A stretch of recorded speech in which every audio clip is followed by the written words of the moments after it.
It's about the ovarian cyst. Oo. Last February, nagsakit jud siya as in. Nakanaang in the morning, dili jud ko at tumura ko mura to siya ko niya. Dili na ko maka-move gani. And then after that, mag-isa ko gihi. Then mag-relax lang ko. And then in the morning na murag kaya na, dito ko doktor.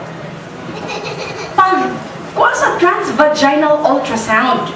So, pagkita dito, niingon si Dr. Sajonko nga Jean, kinahanglan tamag emergency operation. Iko, ha? Iko nga naman, Dok. Kay mas kuyaw ni siya, o mo twist. Oh, then after that, ni nagtupapod ko sa laing nga doktor nga OB, si Dr. Fernandez. Si Dr. Fernandez, naana siya sa St. Paul's Hospital. And the same thing, the same advice. So, muotigi advice gihapon ni Dr. Fernandez nako.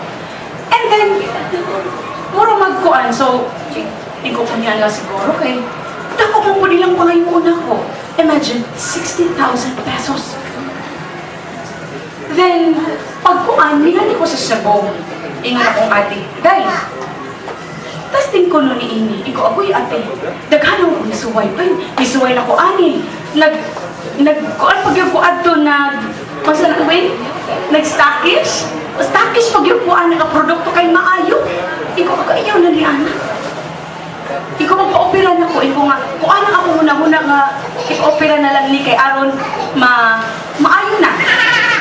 And then, inuman ang akong ate. Testing lang.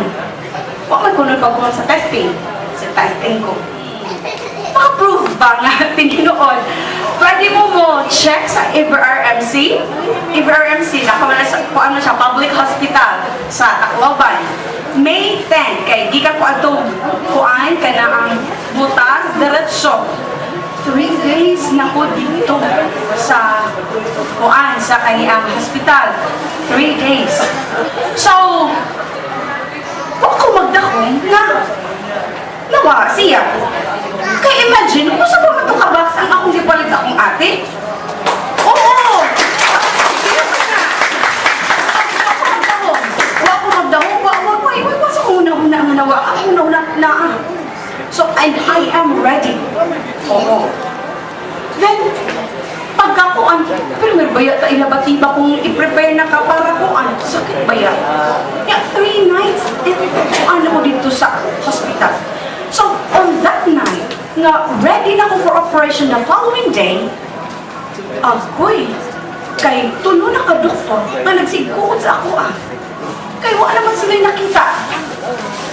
Wait, ang ako yung, ang ikatulong na doktor, ang ako yung doktor nga mo-opera na ko. So, ngayon si Dr. Molina, Jean, i-cancel usa na to, reschedule ta. So, ang atong buhaton, magpa-ultrasound na pud ka ugma. And then, og naa gani, opera ta on Monday. Og wa gani, mas maayo. Agoy di. Okay, cool. Ako muna. Basta tinuutugin mo ni ate. O di, pag ka-ugma, nagpa-transvag ko, as in, 0-0 good.